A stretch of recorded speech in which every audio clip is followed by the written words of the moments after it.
As coaches, shouldn't probably have favourites, but I'd quite confidently say you're one of the people I enjoy spending my time with the most. You're very philosophical. It's always a very deep, intriguing conversation. So let's wind that back a bit to see how you got to that point, and tell us about what it was like growing up in Ireland and then attending the famous rugby school that is Blackrock. Yeah, obviously I started in sort of the primary school at Blackrock, which is Willow. And I kind of before that, sport was always big in my family. I got two older brothers that are sports mad. My dad was loved his football, loved his rugby, and following on from probably his dad, and my mother's father played for Ireland as well. So yeah, sport was always big in the family. Always throwing a ball around in the garden, whether it be rugby, football, sport, and in the summer it could be tennis, golf, whatever it was. So I think I always had guidance from a young age, and like I would have always been competing and playing with my brother and their mates and trying to like outdo them. So I used to get kicked around a lot growing up, and yeah, it's just like my memory of my childhood was a really enjoyable one. And yeah, I loved it. Like I don't actually get home too much, but we're still a very close family. Obviously the WhatsApp group and calls, and yeah, always checking in. So yeah, really appreciated my upbringing. And have you still got a similar relationship now then with your siblings and your dad? So you said you don't get to see them that often, but when you do, does that competitive spark come back? Yeah, I think now probably not so much.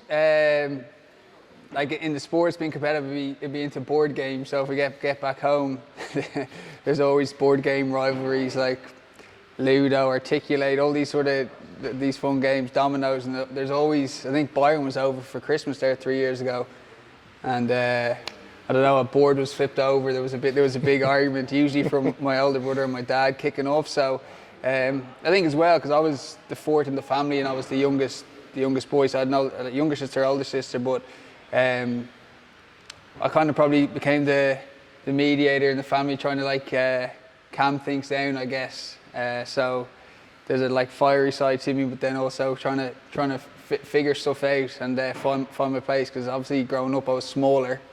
So yeah, trying to, I guess, outthink people or be smarter if I was to have a pop at my brothers. Now I could definitely I would throw them around, which my eldest probably wouldn't like, but no, it's there's always a competitive rivalry, but they're also great with me in terms of the support they give, of course, and I think growing up they would always offer a hand, whether it be like tackling, drag me out in the garden, do some tackling, pass and kick around the football. So yeah, it's a lot of there's rivalry, but then there's a lot of love as well. Yeah, and you mentioned there you almost became a little bit of a mediator, but also when it came down to it, you had that fiery edge and that competitive streak. And you've got that now, haven't you? Like I can see that within you now when you lead the group, and especially in the position you're in. Do you think that upbringing and that mentorship from your dad and your brothers, where you had to sometimes be that mediator, but you then had to be that tigerish competitor, do you think that helped you become the person you are today? Yeah, definitely. Yeah, the fire probably comes from my dad, and then the sort of calmness probably comes from my mum, because she was probably putting out fires a lot. Like I've got 2 kids now, and she had 5, so I know the work that she went through to like support us all and look after us all. So yeah, definitely. Not like, I think when I was younger, I probably I was a bit more like angry. Like lash out, and that was probably because I was watching sort of my brothers do it, or like on a rugby pitch and losing your head instead of like sort of keeping cool. So I think as I got older and sort of yeah, as you meet new people and you learn new things, obviously you like to develop and sort of instill that in yourself too. So there was definitely sort of a young age, I think. I was a pretty calm kid, I think, but then I had a bit of a temper to me too. So it's about controlling that side of myself. And then in typical younger sibling fashion, you became a bit of a maverick and you left home quite young and you went over to the States.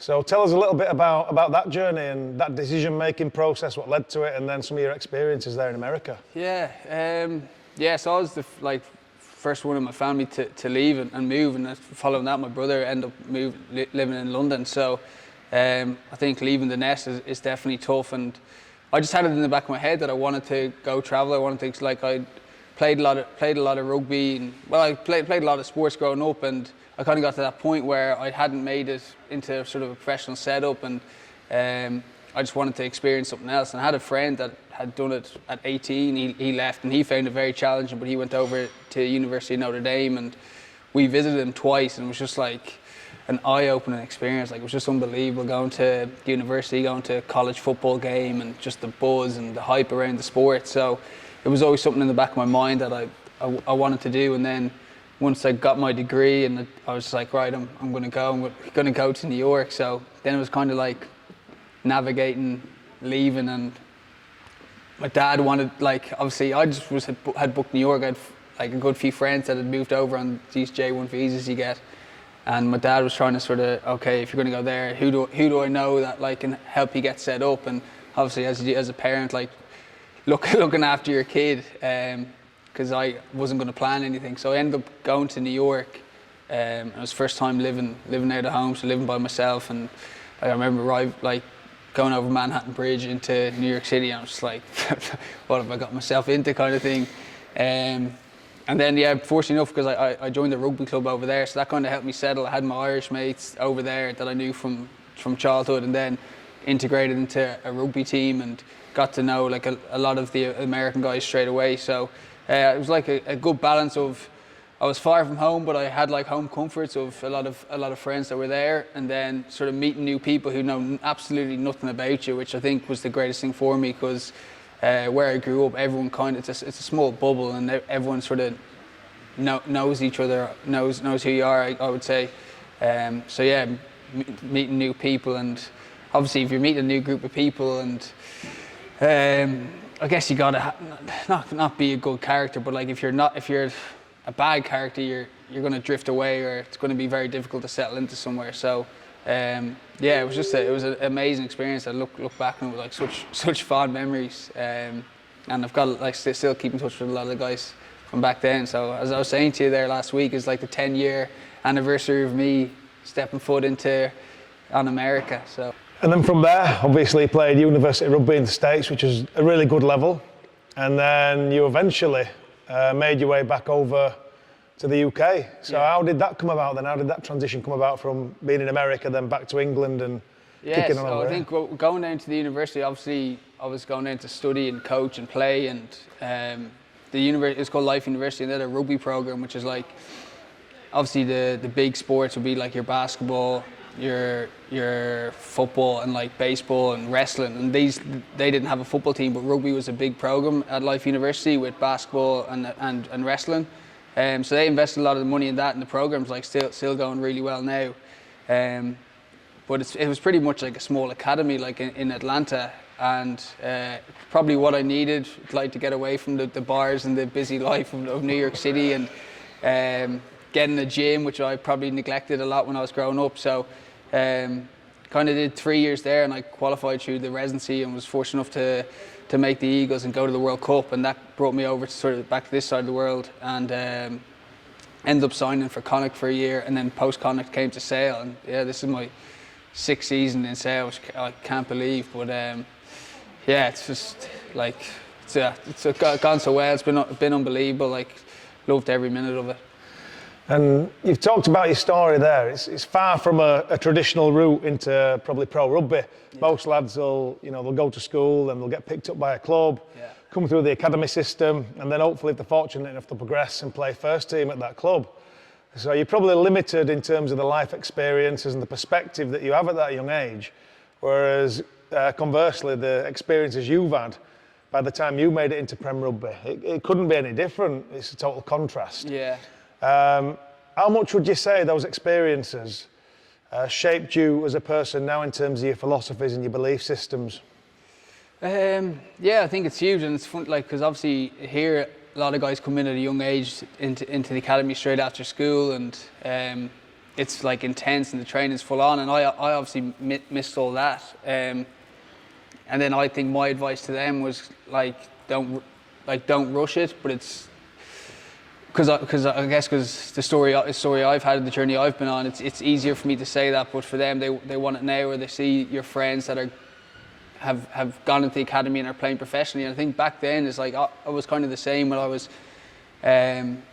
not being good enough, or I hadn't developed fast enough from probably 18 to 22, so I kind of missed the curve of like making it into an academy in Ireland, and I'm watching other guys go out and do it that I would have played with my whole life. And it is one of those things as like an athlete that burns at you, is like you always feel, oh, I could be there. And that's probably one thing for me, was like I didn't want to be a story of in the bar with your mates and be like, oh, this guy was a good player, he could have done this and this. And I don't know, for some reason that always eaten in the back of my mind. So when I got the opportunity to probably like a second chance of like, yeah, there's an opportunity to like play for America, and your foot in the door at the World Cup, and a contract could come up after that.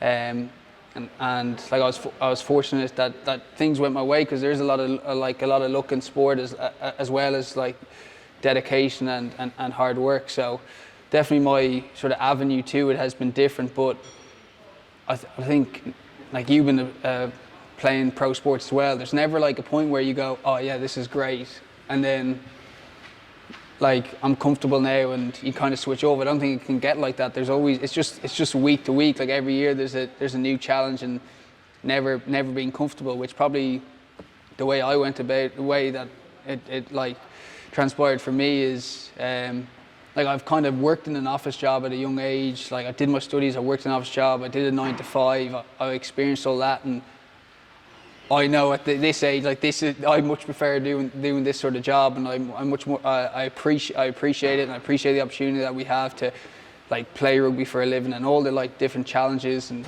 things that come with it. But yeah, it's given me a different perspective on it, for sure. You know, we all know you're moving on to pastures new, and we wish you all the best with that. And you've got your little coaching bits going in the background with USA, and so many things to be excited about. Yeah. How do you look back on your time at Sale, and what's it been like, obviously, here over these last 6 years, and then what are your aspirations for the remainder of this season? Yeah, I think like reflecting on it, like at the beginning, it was I found it definitely very difficult. Like I travelled away and met new people, so I always thought I was going to be comfortable with that, like settling in and joining a new group. But then I guess maybe the pressures, but that come with the Premiership, and it was all there was just a lot.